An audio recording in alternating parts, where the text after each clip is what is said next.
Okay, great. Um, Welcome to Cloud Data Driven Online User Group Meeting. Today we have a very great topic. The topic related to data encryptions. You know, data privacy matter, especially at rest in transit, and even when you store that data somewhere, how the application access it. And I can't even thank Padma um, for putting this together. Padma, just give me a second. I'll be happy to have you take over. Am I sharing my screen, by the way? Let me see if I'm sharing my screen. Okay, right now I might be sharing. Yes, sir. So hopefully you can see my screen, team. Um, Great. Just give me one quick second. One more time, welcome to Cloud Data Driven Online User Group Meeting. Our session is mainly focused on data encryptions, and Padma is our speaker. Okay, and let me just give you a brief introductions about our community, the community called Data Driven Community. Under this community, we have two layers. The first layer is the event we normally launch every year, and the second layer is our user group. If you are not part of this user group community, we highly suggest you to join us. We meet every Thursday at 12 p.m. EST. Okay, and we doing our best to bring a speaker that are passionate like us to learn from them. And if you would like to also speak, feel free to let me know or let Wonen know, even Dipti, and we will be happy to schedule you. To access to our website, all you have to do is, for example, to go and type data-driven community. So this is the website. And then this is where you can go and register. Technically speaking, this community is maintained by three of us. Wonen is the head of the community, and he's the guy doing everything behind the scene. Dipti work very close with Wonen, and anything you want to do, I highly suggest you to reach out to either Wonen or Dipti. And I can't even imagine how much work Dipti is doing. And we would like to say thank you to Warren and Dipti. And this is myself. I'm the founder and the secondary co-organizer. So the intent for this group is to make sure you always have the latest information related to Microsoft and some of other um, technology provider like AWS and Google, but however, our community is mainly Microsoft. Great. This is where you can access our meetup group. If you click here, it will redirect you to our meetup group, as you can see. Yeah, if you haven't registered yet, so we would like to have you register this kind of the same information. And feature data driven last year was scheduled on 24th, and this year it will be on 23rd. We will keep you posted. However, we have a tons of other event we would like to bring to your attention. I'm a big fan of SQL Saturday. And yeah, and the good thing is this is global. If it's ideal to visit this website, sqlsaturday.com, I will share that with you as well. So we meet every Saturday and globally, where there will be a tons of speaker talking about data, AI, and visualizations. Fabcom, it's scheduled for March. If you haven't booked, your ticket yet or save your spot, I highly suggest you to do that. We will keep you posted for future data driven. However, warning, behind the scene is trying to launch this for September 23rd. Okay. And then we would like also to remind you the Visual Studio Live um, uh, scheduled for July 27, 2026. Those are the events you don't want to miss. And also, Beat in Europe is coming soon in April 22, so 2026.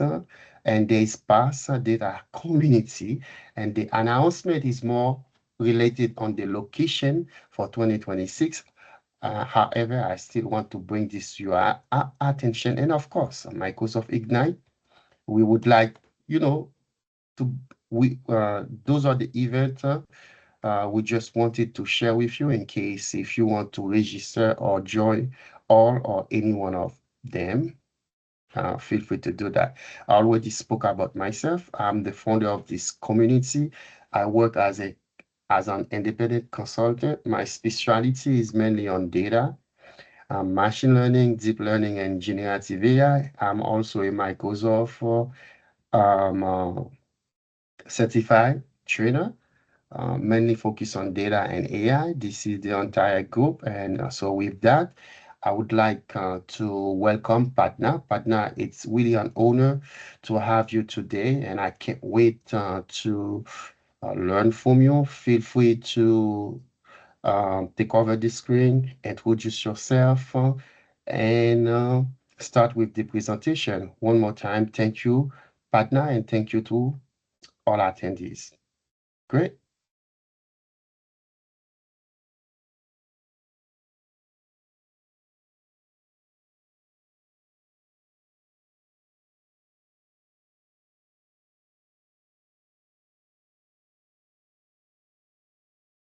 Padma, I'm pretty sure you must have a presenter. Okay, Padma, how about now? Can you try to share your screen? Sorry about that. If you're speaking, I cannot hear you for some reason, but feel free to share your screen. If you share your Um, screen, I'll be happy. It seems like I can hear you now. That's good. okay, can you hear me? Yes, I can. Okay, That's awesome. Yeah. good. I'm so sorry. Like, I don't know what's happening from on my system. Until yesterday, it was running perfectly fine. And I don't know, like today, I was like struggling from some time that I'm not able to communicate. Yes, I am so I'm sorry. so sorry Sometimes for that my, happens. yeah.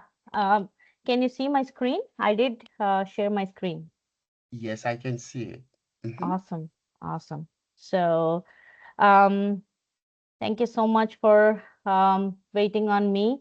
Good morning, good afternoon, and good evening, everyone, based on your timings. Um, a warm welcome to you all for my session.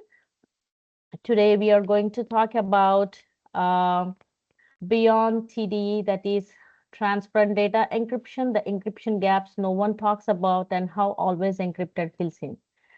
Let me expand. Is my screen still visible? Yes, And my voice is audible, right? absolutely. Okay, okay, that's awesome. So I'm going to today, as I mentioned, like today we are going to talk a lot about encryption. And a bit about me, I'm Padma Achanta. I'm a cloud data strategist. I'm also the founder of DBAs.com. I've worked across multiple areas of data and cloud technologies. I work with multiple organizations. Besides SQL Server and Azure, I have also experience with Mongo, MongoDB Atlas, and I'm also doing a lot of automations using infrastructure as a code technologies, which is Terraform and Ansible. I've helped many organizations to modernize their databases and optimize their cloud costs through automation and performance tuning. So if you want to know some interesting facts about the technologies, please go through my website. It's free. Um, and without any delay, let's look into the today's topic. So transparent data encryption. Before we understand what exactly encryption is, before we go beyond our topic, like transparent data encryption and always encrypted, let's understand what exactly encryption is. In very simple terms, encryption is like locking your data inside a safe, inside a locker, right? Anyone can see the safe, but only the one who has the key can open it. So that's all about encryption, right? Only authorized users with the correct key can decrypt it, and this ensures, encryption ensures the data is confidential and the sensitive information is confidential, it's secured and safe. It protects the data using encryption. Your data or your physical files is protected, right? So that means you're securing your sensitive information in a more safer way. So that's all about what encryption is. Now let's try to understand why we need to do encryption, right? Before we understand what exactly encryption does, let's understand why encryption is important. We live in a world where data is consistently moving. It could be between applications, between servers, from place to place, clouds, between users.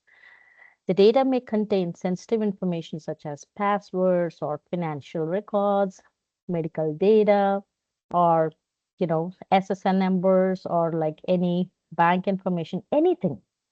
Without encryption or without keeping your data or files safe, anyone who gains access to that data can read it instantly. So, encryption ensures that even if someone steals your data, they cannot understand it without few keys, which we are going to talk about. So, encryption reduces risks from insider threats. It keeps your data um, private, and also it keeps your organization reputation. It meets the regulatory compliance. So all this happens with encryption, and that's the reason we need to have encryption to keep our data and files safe. Let's understand how many types of encryptions we have. We have multiple types, and I have provided here a few. Transparent data encryption, column level encryption, always encrypted, cell level encryption, and backup encryption. So as part of today's session, today we are going to cover transparent data encryption and always encrypted. But I'm sure I promise in my future sessions, I will cover even more the other topics as well, um, which I'm not going to cover in this session. So let's talk a bit about transparent data encryption, right? What exactly transparent data encryption does?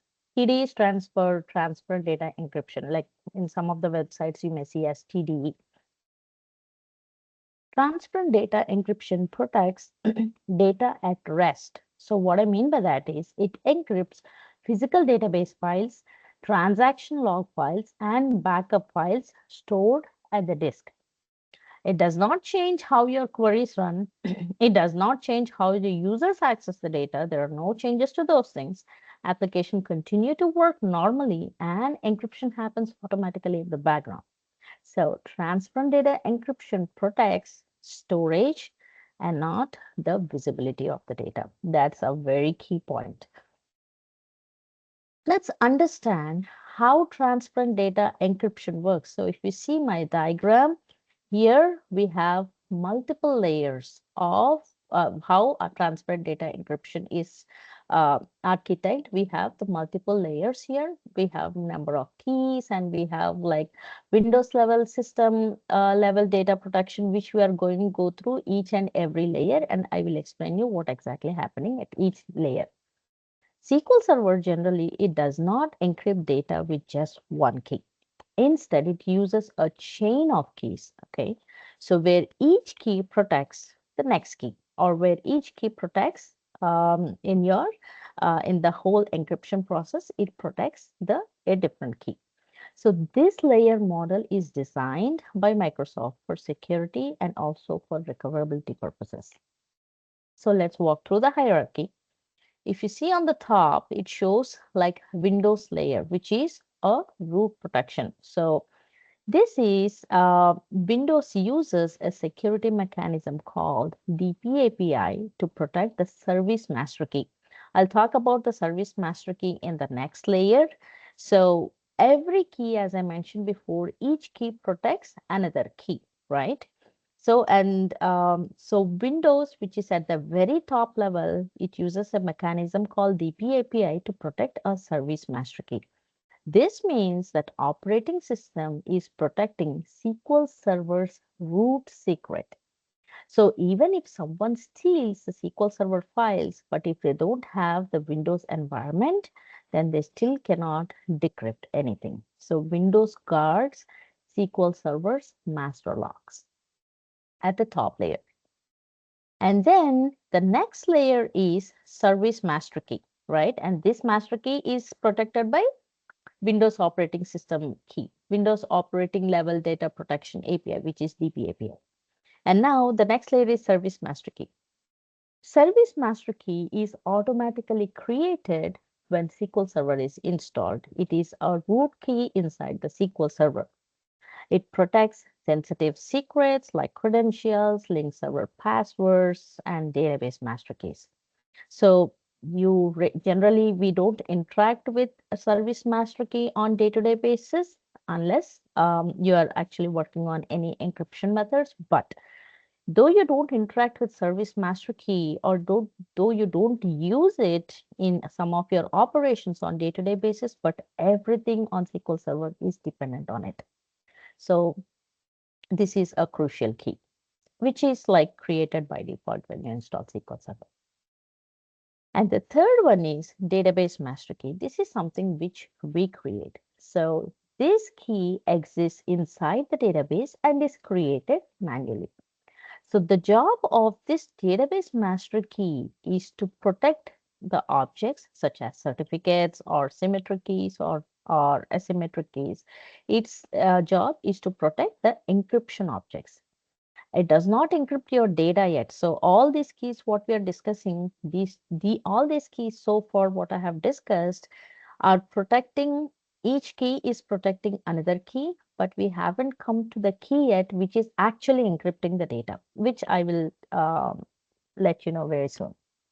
So database master key, it does not encrypt your data. It protects the objects that protects your data, right? So it's like a protector key, not a data key.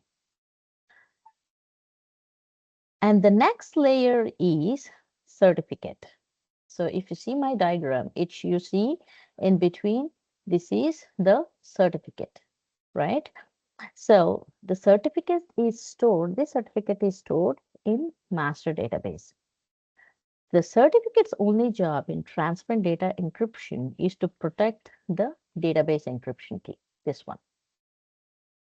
So it is extremely important. This certificate is extremely important. And suppose this certificate is lost, then trust me, you cannot restore the database. So it is very important to safeguard this certificate. That means you have to take the backup immediately as soon as the certificate is created and keep it in a safer location. Okay, it is very, very important. So generally, um, I always face, I came across these kind of scenarios multiple times. People, a long time before databases would have been encrypted, someone would have enabled transparent data encryption and created certificates. And maybe they would have saved somewhere, but no one told team like where the certificate has been saved, right? So, and those scenarios, when the existing version goes end of life, usually we tend to migrate these databases from one database server to a different database server with a higher version. At that time, we don't find the certificates. It's very, very critical situations. So to avoid those kind of scenarios, we have to, always back up the certificate and keep it in a safer location. And the next layer is database encryption key. It is the most important key in transparent data encryption. this database encryption key is the key that actually encrypts your database pages. So the pages like data files, log files, backup files, these pages are actually encrypted by database encryption key. And we talked about many other keys, right? And all these keys exist only to protect this key at each different layer. So all these keys, each key is at each different layer, but all these layers are ultimately protecting database encryption key.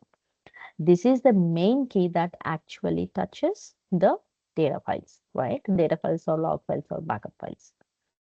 And this particular key uses AES algorithm, which stands for like Advanced Encryption Standard Algorithm. And that's how we use the database encryption key. So once we have all these keys created, and then final step is like generally we turn the encryption on, which I will show you in my demo.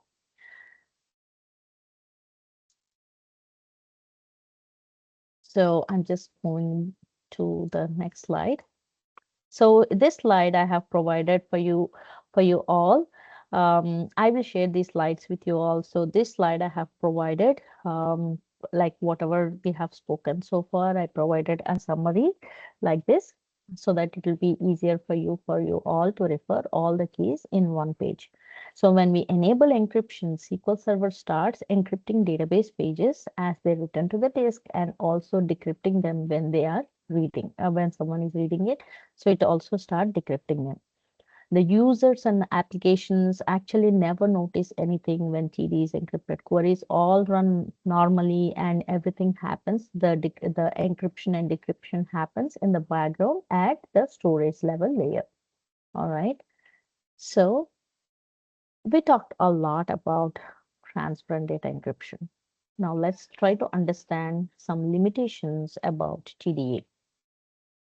Here is the most important one. Even with the TDE is enabled, if someone can query the database, and there's someone can query the database and they can still read the data. So you could ask me a question, hey, we have enabled encryption, then how someone can read the data? It's because transparent data encryption is only at the storage layer, not the data layer, right? It is not encrypting anything with your data. It is only encrypting your files, your database files, your log files, and backup files.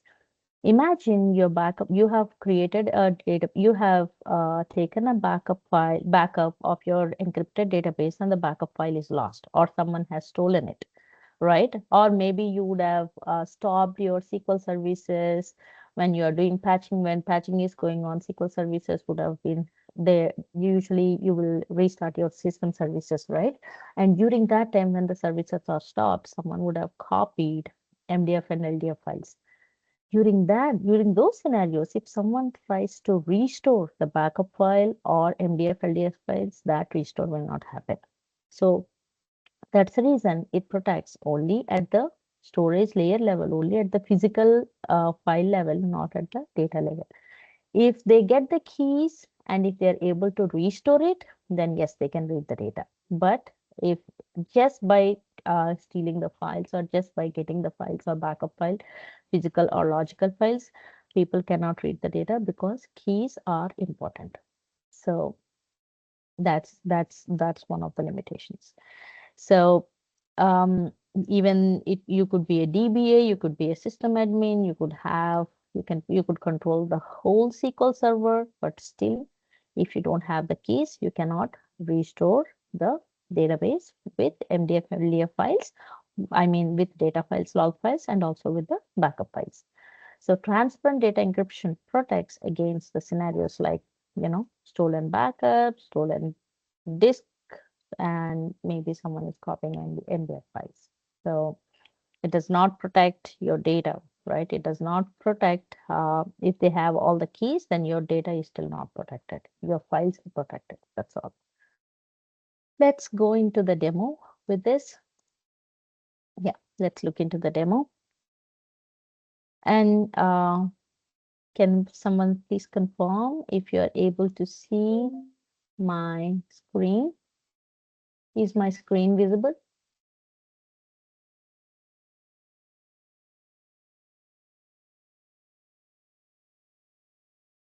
Is my SQL Server Management Studio visible? Can someone please tell me? No, It's the not visible? demo, the demo is what I'm saying. Ah, okay. Let me, Mhm.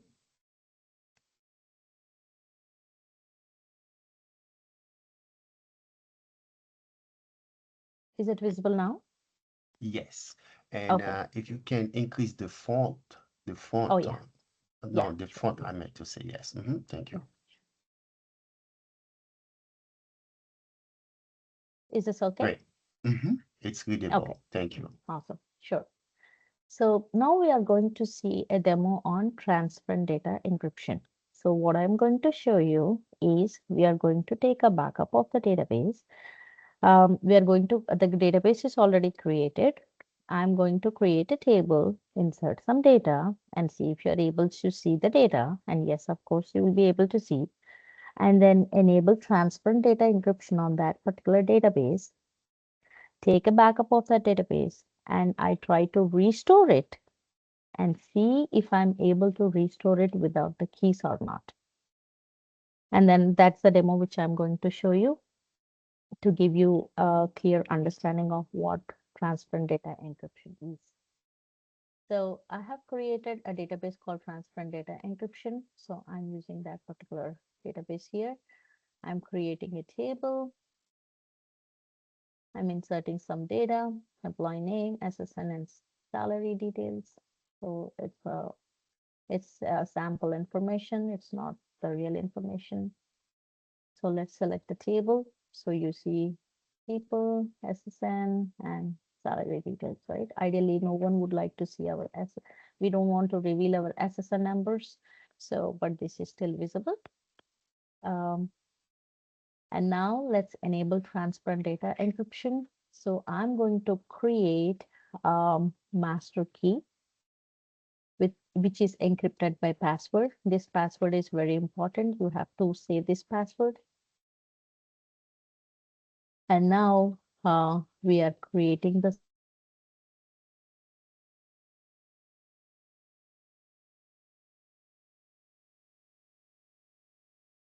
That is also important.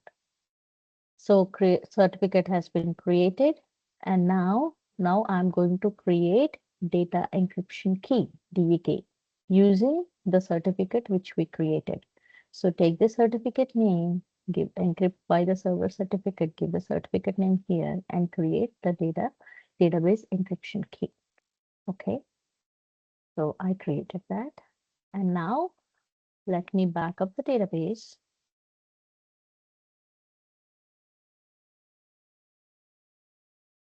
I did back up the database. Okay, not the database, sorry. I did back up the certificate. So taking the backup of the certificate is very important. So I did backup to my local server, and let me make sure that the backup is is taken. Yes, I see the backup has been taken. Do you see my Windows Explorer?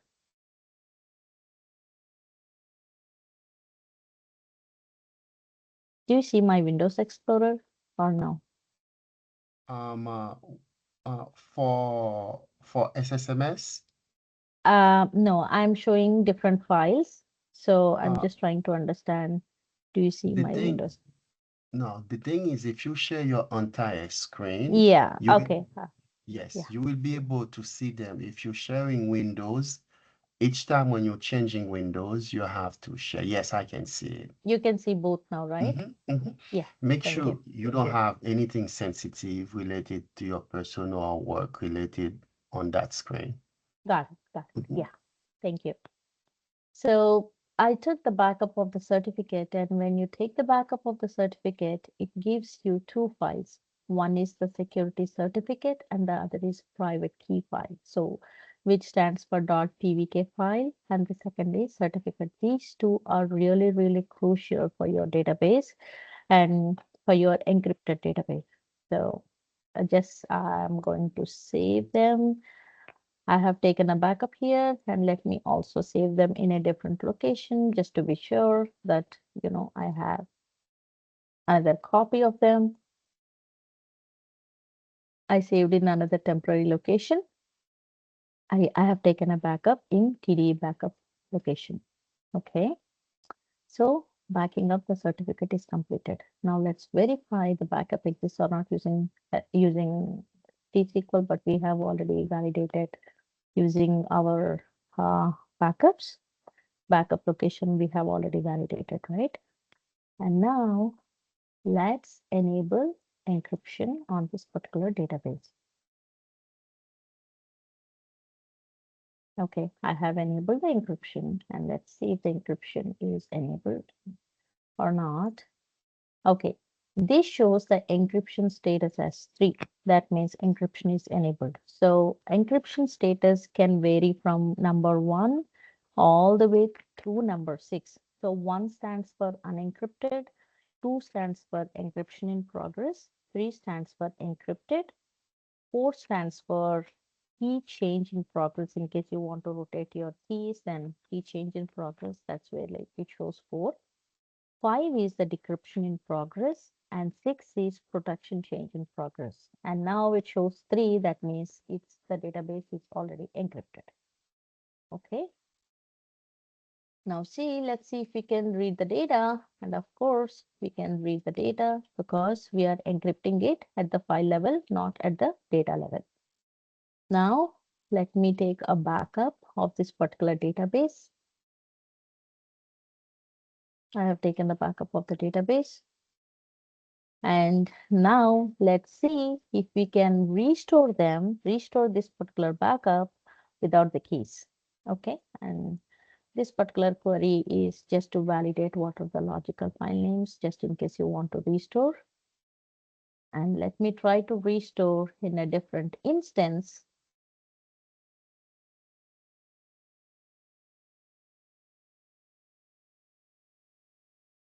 Now, this is like another instance. This is another named instance I have. This is the default instance, so I'm trying to restore a named instance.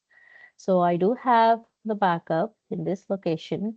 I'm trying to restore it, and the person who has created the backup is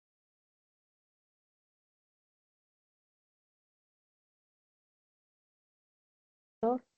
See, it's not allowing, though it gives you some weird errors like access is denied, restore validate target for creation, it's restore container, it gives some different errors. Sometimes you may also see it is expecting a thumbprint. Thumbprint is not valid, or thumbprint cannot be found. So no, those kind of errors are also possible. You are getting this error because you don't have the keys. Now let's create the keys on a different instance with the same password and the same certificate. The certificate, you have to create a different certificate, but you have to do that from the certificate which we have created. So let me do that. Let me create a master key, and let me create the certificate decrypted by password. This is very important. And from the file, I have I've captured the backup, the certificate, right? In C temp location. So from that location, I'm creating the certificate decrypted by password. This password is very, very crucial. At the same time, the certificate as well. So which I have created. And let me try to restore the database now. I'm trying to restore with a different name. And there you go. You have the database here,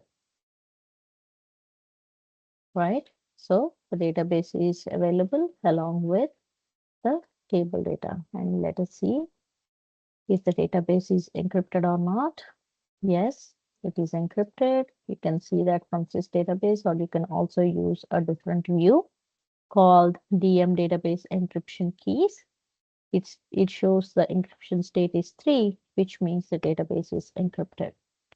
And let's try to see if we are able to see the data or not, data inside the table or not. Yes, we are able to see. It's because the database is encrypted at the storage layer and the data is still not protected. So imagine if the person who steals your backup files or the MDF and the LDF files along with the keys, then yes, that person will be able to see your data, the actual data.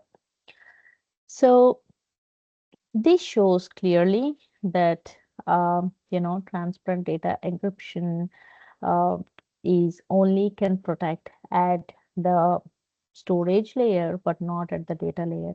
The certificates and the passwords, the certificates, the keys, what we created are really important, and without them, you cannot restore encrypted transparent data encryption enabled database to a different instance. With that, I would like to move on to my next topic,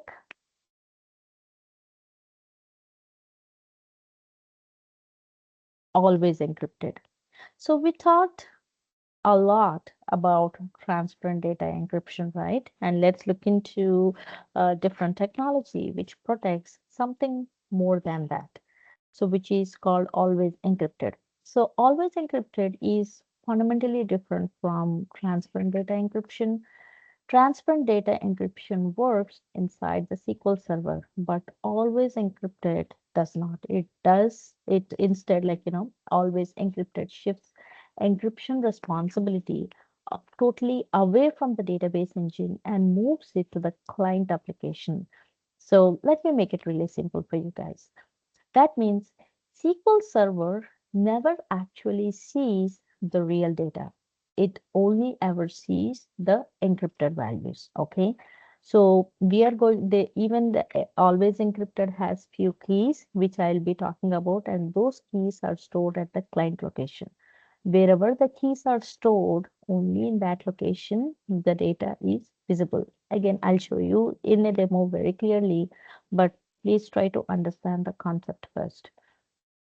Always encrypted, using this methodology that saving the keys at the client location, it is like a huge architectural shift. Generally, in traditional databases, security is controlled. Whoever creates the database, that's where the security is being controlled. Generally, in traditional databases, but with always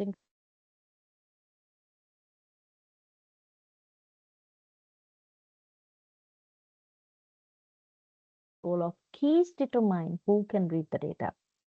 So, so that's the most important thing to understand with always encrypted. The keys exist at the client location, and from there you can read the data, not from the SQL server. So, moving on to the next slide, let's understand how it internally works. Let's understand its architecture. So even always encrypted has multiple layers, right? So the first layer is client layer. This is where the encryption and decryption happens at the client, not inside the SQL server. This is totally entirely different architecture, and we are encrypting and decrypting. Encryption and decryption is happening at the client layer. So client retrieves encryption keys from a secure key store. Secure key store, like it could be Azure Key Vault or it could be Windows Key Store. It could be a different location. So client retrieves encryption keys from a secure key store, and only authorized applications with these keys can see the text. So here, when I'm talking about encryption, or generally, even if you see some videos or when you refer the documentation, many people will refer to terminologies. One is plain text and the other is ciphertext. Plain text is the actual data, right? The actual SSN number is the plain text. That is unencrypted data. The ciphertext is encrypted data, that is yeah, unreadable data or alphanumeric numbers or encrypted data, whatever you call as, that we call as ciphertext. So if I refer to plain text, that means it is like unencrypted data. If I refer to ciphertext, that is like encrypted data. So so only authorized applications with keys can see the plain text, that is unencrypted data. And the next is like, this is where now keys are coming into picture. So encrypted users is always encrypted users two level of keys. The first key is called as column master key. Think of this as a root key, right? So this key never lives inside the SQL server. It stores somewhere outside the SQL server, somewhere in a secure place, outside secure outside the database, such as like as I said, like it could be Windows certificate store, it could be Azure Key Vault, or it could be a different hardware security module, or it could be somewhere in the cloud. It could be anywhere, but it's not inside the SQL server. So SQL Server only knows where the key is located, but it does not possess the private key itself. So it just only knows where the key is located, right? So I'll show you like how the key are created, and it gives you options where you wanted to store the keys. So from there you can understand. And the job of this master key is not to encrypt the data. We did not come to the point of encrypting data yet.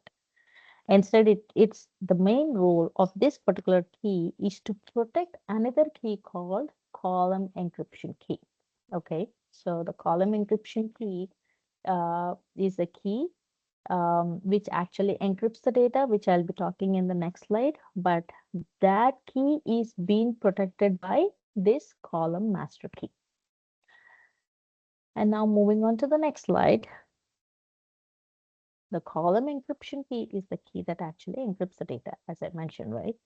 So if we encrypt like social security number, for instance, I'm taking social security number as an example in my whole session today, because that's one of the most sensitive numbers which we don't want to project. So if you want to encrypt that number,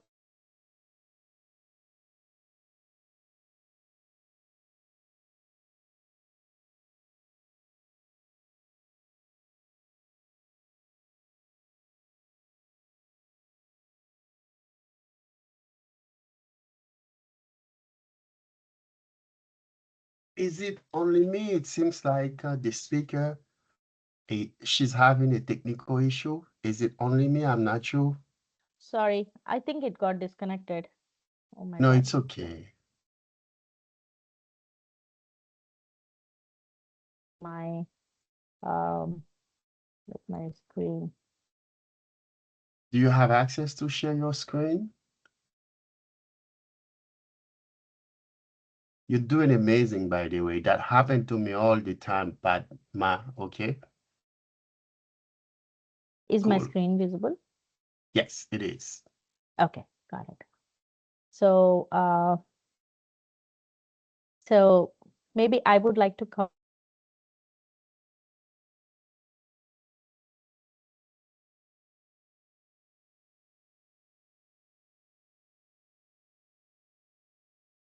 that encrypts the data inside the specific columns, which I'll be covering.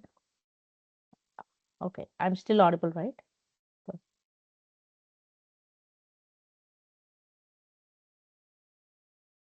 am I audible? Yes, you are. Okay, yeah, thank you. So the column encryption key is the key that actually encrypts the data inside the specific columns. So we are actually encrypting the data here. Like as I mentioned, social security number is one example, and the previous key, that is the column master key, the previous key, like column master key protects this column encryption key, and this key transforms the column encryption key is the one which transforms the readable values in the column, like for example SSN, to encrypted data, to encrypted ciphertext.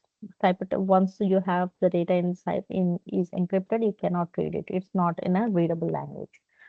It will be shown as a alphanumeric numbers, but it's not readable. So the next step is SQL Server. So what happens inside the SQL Server is SQL Server stores this encryption key only in an encrypted form. This encryption key is stored only in an encrypted form. It cannot decrypt by itself because it does not have the master key, right? That protects it. So that's the reason SQL Server cannot decrypt the data using Always Encrypted. So even the SQL Server physically stores the encrypted data and also the encrypted encryption key, it cannot decrypt either of them. This is like it is not a drawback. It's an intentional security feature provided by Microsoft. Sorry. This is the security model. So now let's see what happens when application tries to insert the data in that is protected by always encrypted. So before the data is sent to the SQL server, the application checks whether that particular column requires encryption. Okay. If encryption is enabled, then application gets the necessary keys and then unlocks the encryption key that uses its the data that uses and to encrypt the data. So it unlocks the encryption key and then it encrypts the data. So this is when I was reading this for the first time, I was really amazed, like how this technology is being designed. This is really amazing. So only after the data is encrypted, it then sends to SQL Server. So SQL Server is not actually having the real data. SQL Server is having only the encrypted data because the keys are lying in the application layer. So user gives the inputs and it the value is encrypted at the client side, and then SQL is inserting only the encrypted data. And when the user wants to read the data, SQL Server sends this encrypted value. The values are being decrypted at the client level, and then user sees the actual data. So that's how it is happening. This is really amazing. So the server receives the encryption value and simply stores it. It does not decrypt it. SQL does not decrypt it by itself. Everything is happening at the client level, at the client layer. So at no point during this process, SQL can see the plain data, that is the plain text, right? You could be a sysadmin, you could be a server admin, you could be a database owner in SQL Server. You could have any privilege, but still you will not be able to see the data until you have access to the client location where the keys are stored, right? So the same principle applies even when you read, that is, even when you decrypt the data. So here I have provided all this information in one slide for all your reference. So just in case you want to see all this information in one slide. So I have provided all this information in the same slide. So generally, with Always Encrypted, this is one of the most security properties under the encryption. This is like whenever you wanted to encrypt one particular column, then this is very, very secured. Okay. Now let's go into demo.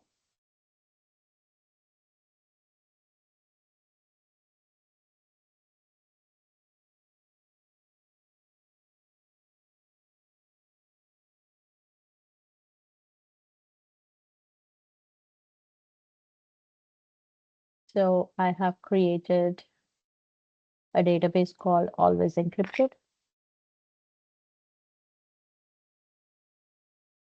and I'm going to create a table in Always Encrypted, which is customers table. And now let's see if this table has any, if this table does not have any data, which I'll be inserting soon. For this table, so as I said, the data gets inserted. The data, when we are inserting the data, it checks whether this particular column is encrypted or not. And for that to check, we have to enable encryption on specific column. So how to do that? Right click on the database, go to tasks and encrypt columns, go next, and then select the column. And here choose the type of and choose the type of encryption. So here if you see, there are two types of encryption here, encryption type. One is deterministic and the second is randomized, right? So the terminology looks a bit complicated, but the technology behind it is very simple.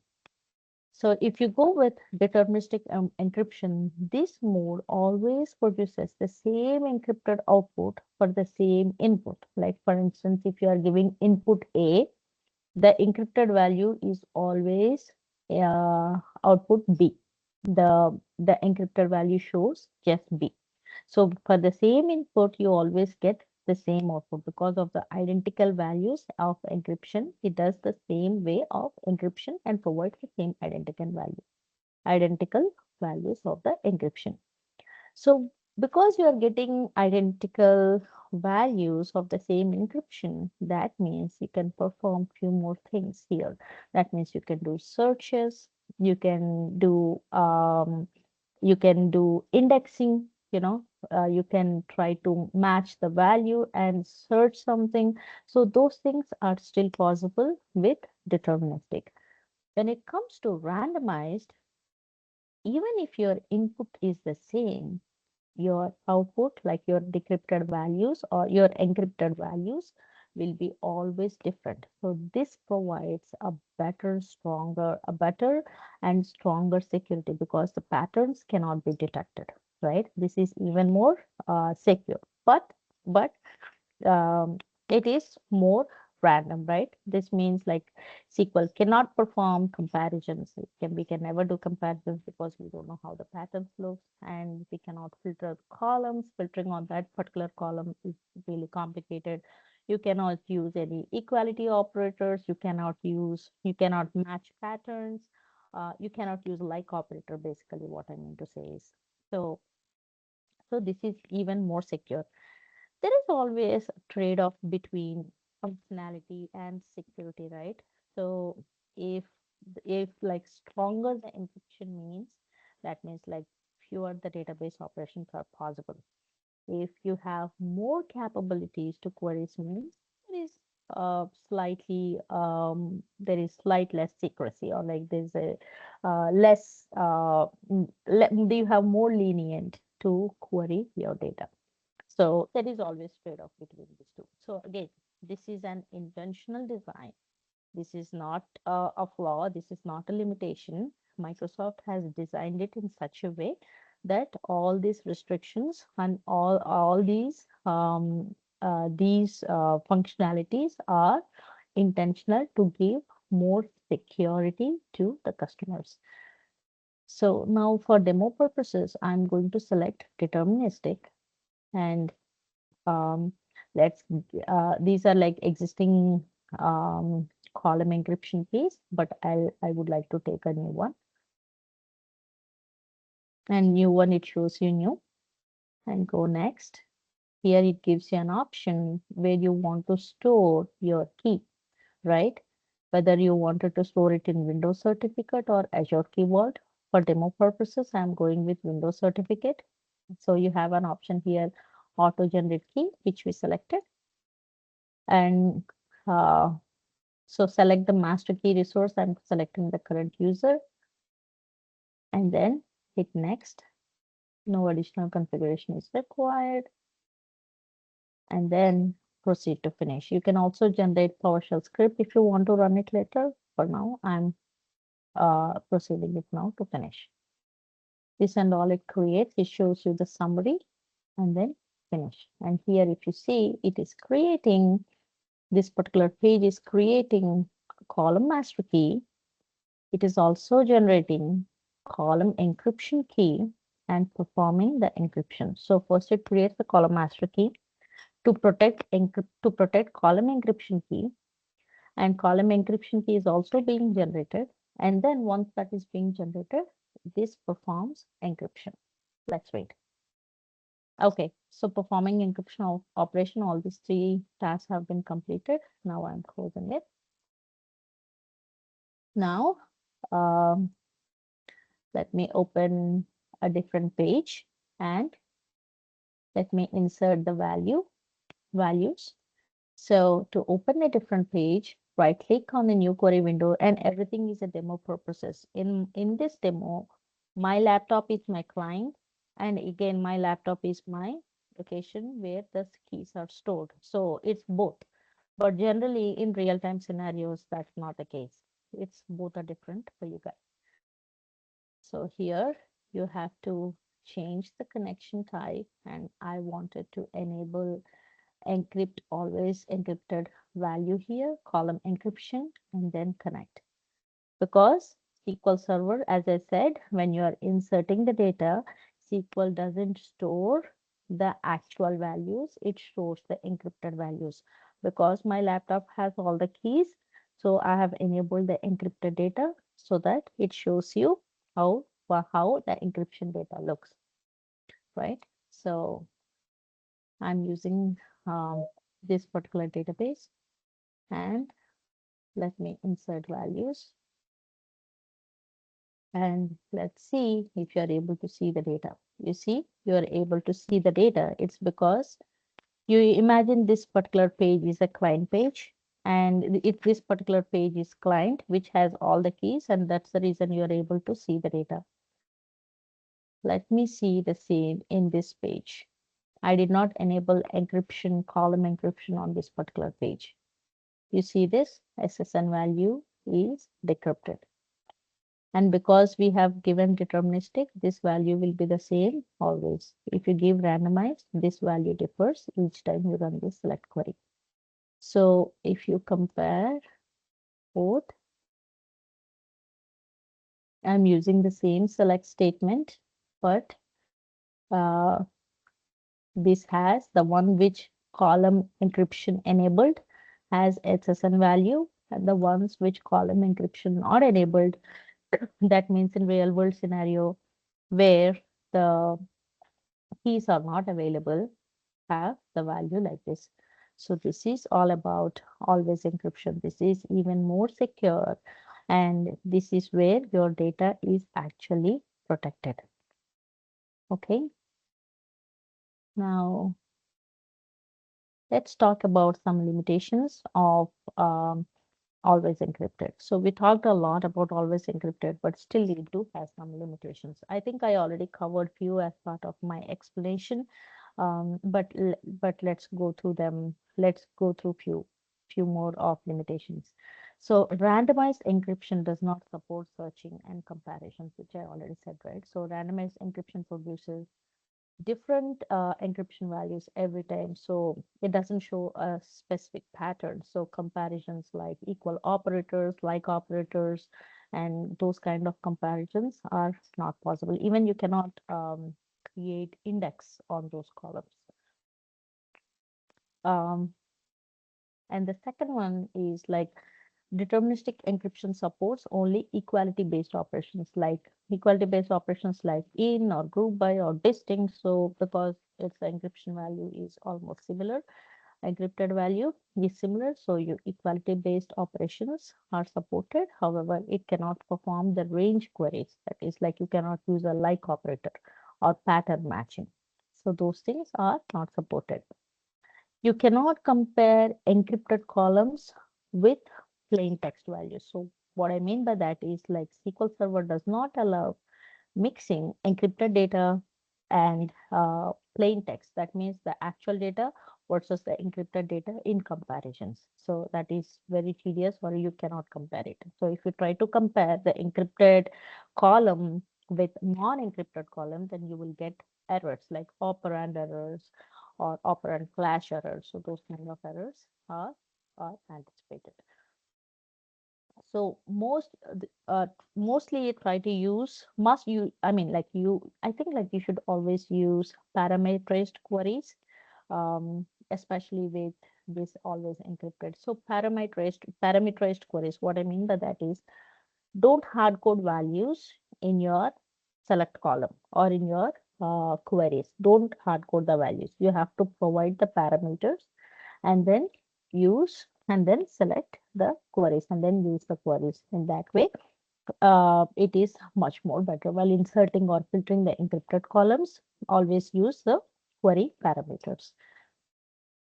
If you hard code, then encryption happens at the client driver level, right? So only parameterized queries allow to values to properly send to the SQL server before querying than using a hard coded value. So that you may get some errors. Pattern matching. So as I said, pattern matching, sorting, and range queries are again unsupported. If you want to have it supported, then again you have to use a secured enclave. So secured enclave, so let me show you that option.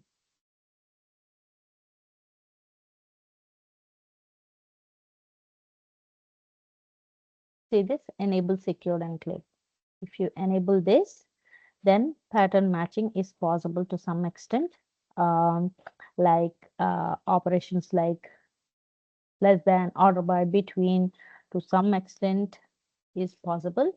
But again, with always encryption or with encrypted values, again, if you use pattern matching and if you use range queries, or if you try to use any different operators, it is your performance of the query becomes so slow. So always try to avoid it. So not all the data types can be encrypted, right? Like XML, text, or like hierarchy ID, those kind of uh, data types, or you cannot be encrypted. So generally, you can do encryption on either the alphanumeric number, that is like your integers, like numbers, or plain text. Those values can be generally encrypted, and others like these complicated data types are not or cannot be encrypted. I'm going to my next slide. Just want to cover few more limitations. So randomized encrypted columns cannot be indexed or used in the keys, I think, which we already covered. Uh, Again, if you have a full search or a replication or distributed queries, then always encryption is not supported. Just to be sure that there's um, high availability versus always encryption. Something is like something which is not fully supported. And you cannot use encrypted columns in computed columns, partition columns, or sparse columns, because always encrypted intentionally prevents it. So again, that's by design. And some constraints and relationships are limited and are not supported, like foreign key constraints, unique constraints. Those are very limited or few are unsupported. So these are some of the things which I would like to cover as part of my session. And I'm so sorry for all the connection issues happening from my end. I'm pretty sure like I have checked everything, but I don't know, like all of a sudden this is something which I haven't expected. So I have almost come to the end of my session. So just in one line, transparent data encryption protects the database at the storage layer, whereas always encrypted protects data at the data layer. So it protects, always encrypted protects data from insiders, whereas transparent data encryption protects data from outsiders. The combination of these both is possible, and that is really. So with that, I thank you, Cloud Data Driven, for giving me this opportunity. And I thank you all for listening to my session. I'm happy to answer if you have any questions. Great. That was an amazing presentation. Thank you so much for putting this together. And team, you do have access to post your questions on the Q&A tab. Feel free to do that. And also, she did a great job. Yeah, if you can, share your satisfaction, that would be great. Yeah, if you do not have any question, just let us know. Thank you.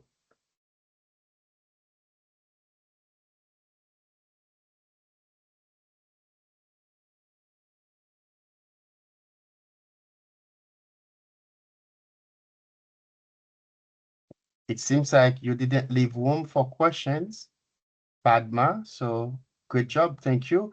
And I think the video will be available on our YouTube channel within 2 weeks, and we will also notify you. Thank you all for sharing your time with us. And Padma, we hope to bring you back next year. Enjoy the rest of your day and enjoy your weekend. yeah, see you next week. Thank you. Yeah. Bye Thank bye. you. Bye.